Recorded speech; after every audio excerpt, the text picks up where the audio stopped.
Everybody ready? Logan? Yeah. Coach, do you want to start us off with an opening statement?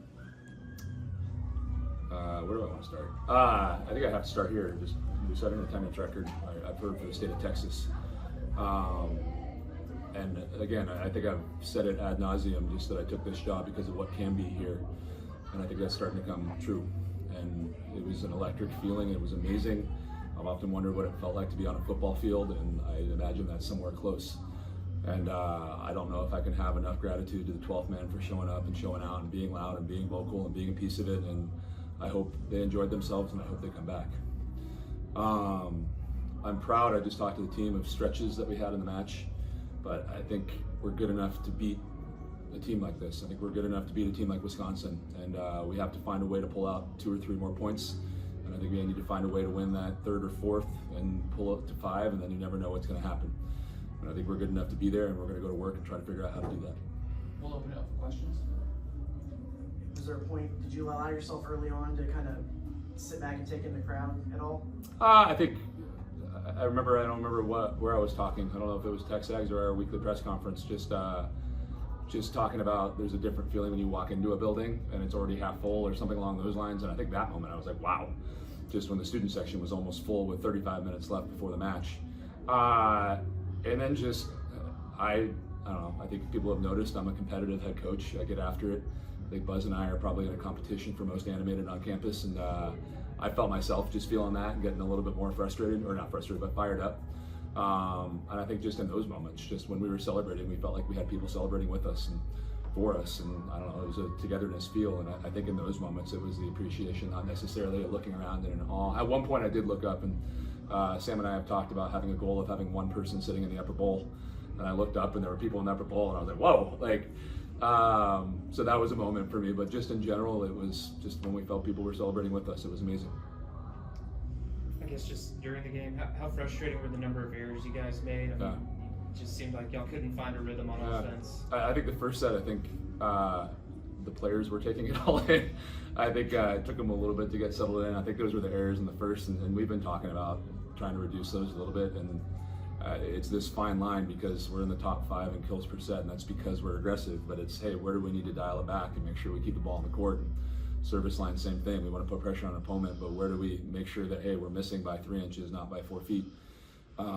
Is one of the things we've been talking about. And it'll continue to get there. Again, like, we're close, and it's just this really fine line, and I don't want to go to the point where we're passive. Like, we're going to stay aggressive. It's a piece of who we are. But again, finding those spaces.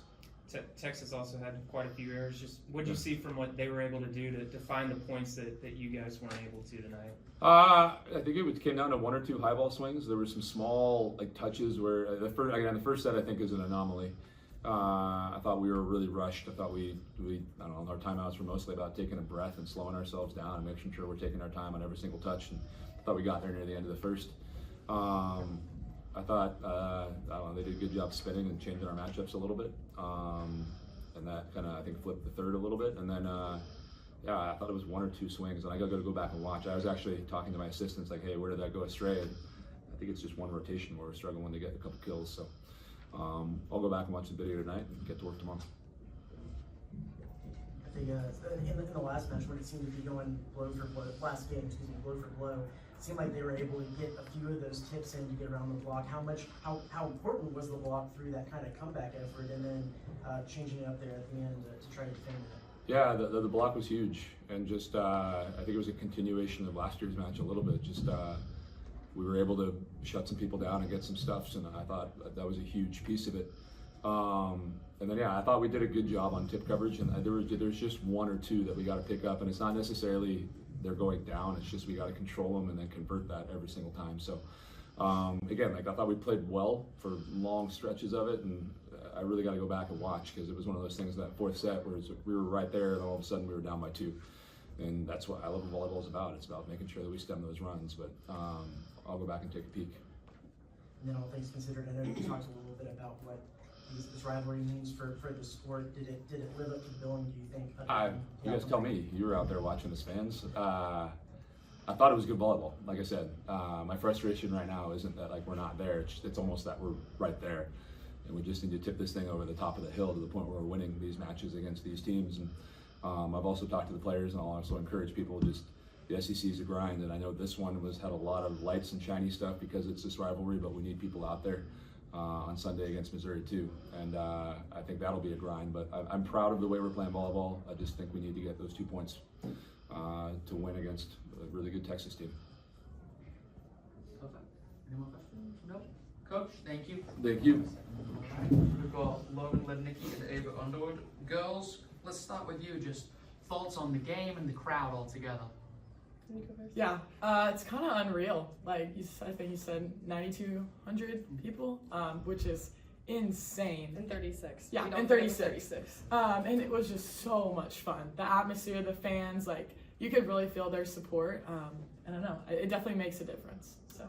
So we're both of our, or all of our parents went to A&M. So we grew up coming to games and just really, really knowing what the 12th man was all about. And 12th man showed out today. Like it was such an amazing experience and something that we've dreamed of since we were little girls coming to A&M volleyball camp. So it was really, really special and a really, really awesome moment. The crowd was amazing. And the match was a grind. I mean, Texas is very, very good, but I thought we competed and did a lot of good. I'm super excited that we get another shot at them. I think there was a lot of good. Yeah. For either of y'all, is there a moment in the game where like you stepped back and kind of took everything in, or that was an intense moment that you felt like was the kind of pinnacle of the atmosphere? 100%. I think when we won the second set, I literally took a step back and was like, holy moly, like this is crazy. And then of course running out of the tunnel, like it was just such a surreal moment and just something I'll remember forever. Yeah, definitely makes you proud to like rep Texas A&M on your chest. Like she said, we grew up Aggies, and so I don't know. There was a lot of really cool moments where like we were about to run out, and I was just like, "This is so freaking awesome!" Like getting to play TU, it's like every kid's dream, like ours growing up, and so yeah, just super, super awesome. And losing isn't ideal, but I think that there's a lot of good that came out of this match, and a lot that we learned from, and a lot of really, really good pieces that we're starting to put together. And it's early in the season, so we've got a lot more in us. Y'all both mentioned how you came from families of Aggies. Do y'all have any memory of the A&M Texas rivalry from when you were kids? And I know you guys have played them, non-conference NCAA tournament type games, but what's it like now that it's it's back, the rivalry's back in all sports, and it's a conference game in this kind of environment? Yeah, I think it's been ingrained in me since I was walking. My dad played football here, so he would talk about his stories. And I just remember being a little kid in elementary school, always, oh, you're wearing a Texas shirt, like defending A&M since I was 6. And so yeah, it's kind of just a full circle moment, getting to, like I said, rep A&M on my chest and play TU. So Yeah, well said. I would agree with the same thing that she just said. So. For the match itself, was it frustrating the amount of errors that you guys made, and just not being able to find a rhythm and really take advantage of some of those moments where y'all could have? Yeah, so I think the biggest thing is our style of volleyball is going up and swinging high and hard, and with that, some errors are going to come, and that's just part of it. Now I do think that we needed to clean up just a little bit, but when it comes down to sets that were super, super close at the end, you of course want to minimize some of those errors, some of those serving errors as well. That's another thing, is we serve really, really low and flat to the net. We're serving hard. So errors are going to come, but I definitely think we could have cleaned it up a bit. Yeah, for sure. And I think once we clean those up, that'll push us over, like Jamie talked about, those 2 points that we needed to take those 2 sets. So Both of y'all have been here for a while. With this year's team, do you feel like y'all stayed in it from start to finish more, that when maybe some other teams would have kind of folded, that there's a new resilience with this year's squad? Yeah. Well, we're old ladies. Yeah, We've been here for a while. Oh my gosh, that's crazy. But I definitely do think that this team is really special. Like, I think that we all really get along and bond really well with each other, and I think that that's the basis of a really, really good team. Of course, we're going to have our ups and downs. We're going to have things that we work on. But I think that there's a really, really good starting place for us. Yeah, and that bond off the court just clearly translates to on the court. Everyone has each other's backs, no matter the circumstance, and we can all trust each other to, pick each other up in tough times and grind in matches like that. So, for sure. Any more questions? No? We'll see you Sunday. Thank you all.